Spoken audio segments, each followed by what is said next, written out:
नमस्कार साथियों, मैं मिथिलेश सिंह ज्योतिष की चर्चा में आप सभी के बीच हाजिर हूँ। इसी के साथ आप सभी से आग्रह करता हूँ, चैनल को सब्सक्राइब करें, लाइक करें और शेयर करें। आप सभी का यूट्यूब चैनल मीट एस्ट्रो 10 पर स्वागत है। आज चर्चा का विषय है धनु लग्न में लग्नेश गुरु जब अष्टम भाव में जाकर कर्क राशि में विराजमान होंगे तो किस प्रकार का प्रभाव देखा जाएगा। इस संयोग के साथ गुरु का प्रभाव जातक अपने जीवन में किस प्रकार का देखने वाला है, इस बात को समझने का प्रयास करेंगे। बात हो रही है धनु लग्न की।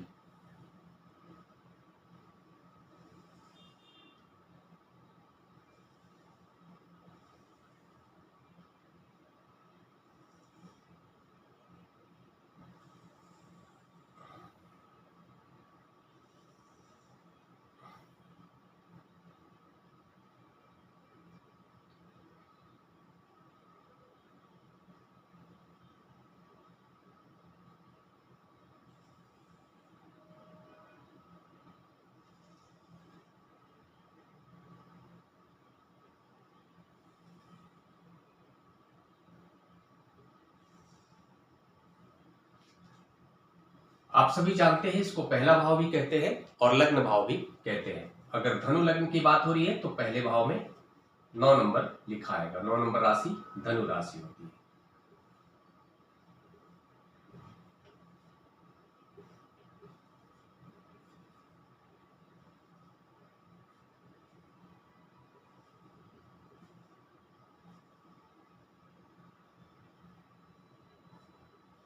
इस संयोग में गुरु लग्नेश है एवं चतुर्थेश भी है। चतुर्थ भाव के भी स्वामी ग्रह गुरु हैं। चतुर्थ भाव में 12 नंबर राशि और लग्न भाव में 9 नंबर राशि। 9 नंबर राशि एवं 12 नंबर राशि दोनों राशियों के स्वामी ग्रह गुरु होते हैं। 9 नंबर राशि धनु राशि होती है और 12 नंबर राशि मीन राशि होती है। इस संयोग में लग्नेश है गुरु और चतुर्थेश गुरु इस लग्न चार्ट में अष्टम भाव में जाकर कर्क राशि में विराजमान हो रहे हैं। आप सभी जानते हैं गुरु जब कर्क राशि में विराजमान होते हैं उच्च का प्रभाव देते हैं। अपनी उच्च राशि में जाकर गुरु विराजमान है। यह हम लोग के सामने संयोग है और इस संयोग का प्रभाव किस प्रकार का जातक को अपने जीवन में देखने को मिलेगा, इसको समझते हैं। सामान्य तौर पर आप सभी जानते हैं धनु लग्न का जो जातक होता है उसके लग्नेश गुरु होते हैं और गुरु लग्नेश होने के नाते ऐसा जो जातक होता है गुरु के विशेष प्रभाव में होता है। धनु राशि अग्नि तत्व राशि के अंतर्गत आती है, इसलिए जो धनु लग्न का जातक होता है उसके अंदर हम ये कह सकते हैं कि अग्नि तत्व की मात्रा ज्यादा देखी जाती है। इसलिए ऐसा जातक थोड़ा एग्रेसिव स्वभाव वाला भी होता है, रौब वाला भी होता है, साथ में गुरु के प्रभाव में रहने के कारण ज्ञानी प्रवृत्ति का भी होता है। उसके व्यक्तित्व में हमें कह सकते हैं कि रोग प्रतिरोधक क्षमता भी अच्छी देखी जाती है और साथ में ऐसा जातक समाज में बढ़ चढ़ करके अगर कोई कहीं पर भी कुछ गलत होता है तो उसके खिलाफ आवाज उठाता है। ऐसा जो जातक होता है गुरु के विशेष प्रभाव में होने के कारण गुरु की तरह ज्ञान देने वाला होता है, शिक्षक की भूमिका में भी देखा जाता है। साथ में यहाँ पर हमें पता चल रहा है कि चतुर्थ भाव के भी स्वामी ग्रह गुरु हैं और लग्न भाव के भी स्वामी ग्रह गुरु हैं। लग्नेश गुरु का संबंध अष्टम भाव से हो रहा है। गुरु जब अपनी उच्च राशि में जाकर विराजमान होंगे तो सबसे पहला प्रभाव क्या होगा, व्यक्तित्व पर गुरु का जो प्रभाव होगा बहुत ही विशेष हो जाएगा। ऐसा जातक विशेष ज्ञानी हो जाएगा, गुरु की तरफ विशेष ज्ञानी प्रवृत्ति का जातक हो जाएगा। और यहाँ पर एक बड़ी बात क्या देखने को मिल रहा है कि लग्नेश अष्टम भाव में जाकर गुरु चतुर्थ भाव कर्क राशि में जाकर विराजमान हो रहे हैं अपनी उच्च राशि में। इस बात से पता चल रहा है कि लग्नेश का सीधा संबंध अष्टम भाव से हो रहा है। अष्टम भाव से लग्नेश का संबंध होना बताता है कि ऐसा जो जातक होगा रिसर्च की प्रवृत्ति वाला हो जाएगा। ऐसा जातक किसी भी विषय की गहराई में जाना उसे पसंद होगा। सामान्य तौर पर भी किसी भी लग्न में अष्टम भाव से जब लग्नेश का संबंध होता है तो ऐसा जातक ज्योतिष के प्रति, गुण ज्ञान के प्रति, तंत्र विद्या मंत्र विद्या के प्रति रुचि रखने वाला होता है, शेयर मार्केट में इंटरेस्ट रखता है, ट्रेडिंग करने वाला होता है। लेकिन इस संयोग में गुरु लगने से और गुरु का संबंध जब अष्टम भाव से होगा और कर्क राशि में जाकर विराजमान होंगे तो ऐसा जो जातक होगा बहुत बड़ा फिलोसफर के तौर पर जाना जा सकता है। ऐसा जातक विशेष ज्ञानी हो जाएगा। ऐसे ही संयोग के साथ में कोई जातक बहुत ही विशेष प्रकार का धर्म ज्ञानी बनता है, धर्म गुरु बनता है, फिलोसफर बनता है। ऐसा जो जातक होता है बहुत बड़ा ज्योतिष बन सकता है। ऐसे जातक की जो वाणी होगी बहुत हद तक प्रकृति उसको सिद्ध कर देगी, हमें कह सकते हैं कि सत्य कर देगी। इस प्रकार की जो प्रभाव है, इस प्रकार के संयोग में गुरु का विशेष प्रभाव व्यक्तित्व पर आ जाएगा। जातक की जो वाणी होगी धर्म गुरु की तरह होगी। ऐसा जो जातक होगा अपने वाणी से किसी को भी प्रभावित कर लेगा। इस तरह का उसका व्यक्तित्व निखर कर सामने आएगा। और साथ में यह भी कहेंगे कि उसके अंदर एक विशेष प्रकार का गूढ़ ज्ञान देखने को मिलेगा। हर प्रकार के रहस्यवादी ज्ञान की समझ रखने वाला हो जाएगा। बहुत सारे तंत्र मंत्र का जानकार हो जाएगा ऐसे जातक। साथ में हम यह भी कहेंगे कि ऐसा जो जातक होगा किसी विषय का बड़ा रिसर्चर हो सकता है, बहुत ही ज्यादा गहराई में जाकर सोचने वाला हो सकता है। और साथ में यह भी कहेंगे कि ऐसा जो जातक होगा अगर जो है कि वो शेयर मार्केट से जुड़ के ट्रेडिंग करता है तो उसमें भी उसको बहुत हद तक लाभ मिलने की संभावना है, बड़ा लाभ मिलने की संभावना है।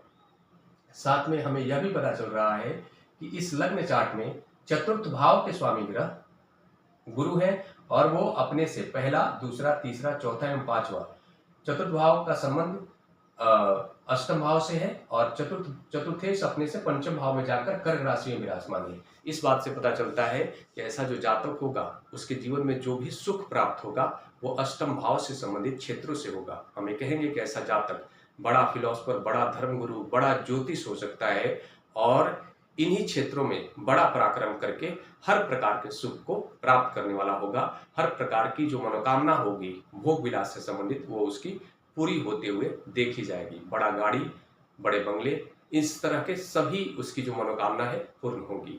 और साथ में यह भी कहेंगे कि गुरु चतुर्थेश हैं और चतुर्थेश होकर के जब अष्टम भाव में जाकर विराजमान होंगे, हमें कहेंगे कि ऐसा जातक जब बोलेगा तो जनता जो है कि मंत्र मुग्ध होकर उसकी बात को सुनने लगेगी। इस तरह का व्यक्तित्व जो है कि उभर कर सामने आएगा।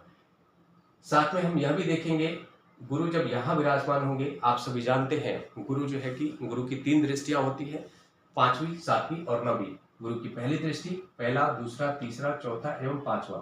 गुरु की पहली दृष्टि द्वादश भाव से हो रहा है। द्वादश भाव में उसके प्रभाव इस प्रकार के होंगे कि जातक अध्यात्म में विशेष बड़ा पराक्रम करने वाला होगा, बहुत ही बड़ा धर्मगुरु के रूप में जाना जा सकता है और विदेश में भी उसके प्रभाव देखे जा सकते हैं इस तरह के संयोग के साथ में ऐसा जो जातक होगा उसका मन भी विदेश से थोड़ा लग सकता है। या फिर यह भी कहेंगे कि ऐसा जातक अपने जन्म स्थान से दूर जा करके बड़ा पराक्रम, बड़ा नाम हासिल कर सकता है। और साथ में यह भी कहेंगे कि थोड़ा सा जातक खर्चीले स्वभाव वाला भी हो जाएगा।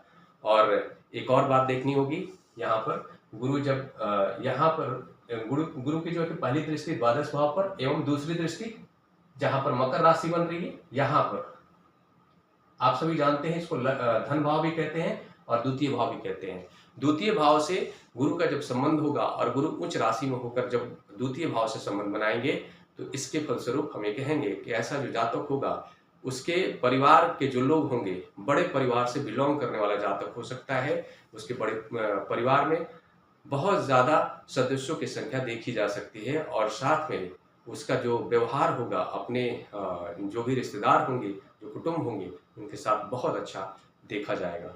और साथ में हम यह भी कहेंगे कि ऐसे जातक की जो वाणी होगी विशेष प्रभावशाली हो जाएगी, विशेष मधुर हो जाएगी और फिलोसफर की तरह उसकी वाणी हो जाएगी, दार्शनिक की तरह बात करने वाला जातक हो जाएगा, गुरु की तरह ही हमेशा बात करेगा। इस तरह के व्यक्तित्व के साथ में, इस तरह के संयोग के साथ में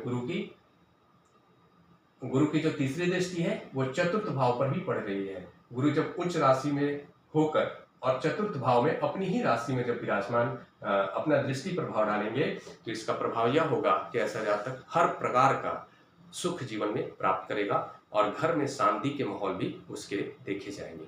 साथ में ऐसा जातक हर प्रकार के बड़े उपलब्धि, मतलब हमें कह सकते हैं बड़ा बंगले बनवाना, बड़े गाड़ी को खरीदना, बहुत सारी गाड़ियों को रखने वाला ऐसा जातक हो सकता है।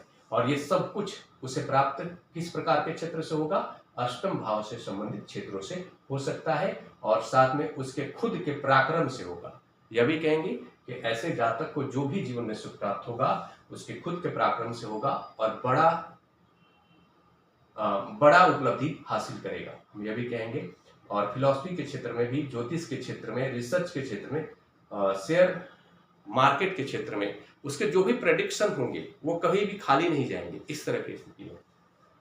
साथ में हम ये कहेंगे कि जब अष्टमेश का संबंध लग्न भाव से होता है या लग्नेश का संबंध जब अष्टम भाव से होता है तो थोड़ा सा जातक को स्वास्थ्य को लेकर सावधान रहना चाहिए। ऐसा जो जातक होगा, गुरु का चूंकि यहाँ पर संबंध हो रहा है तो उसको पेट से संबंधित जो परेशानियां होती है उसको लेकर थोड़ा सावधान रहने की आवश्यकता है।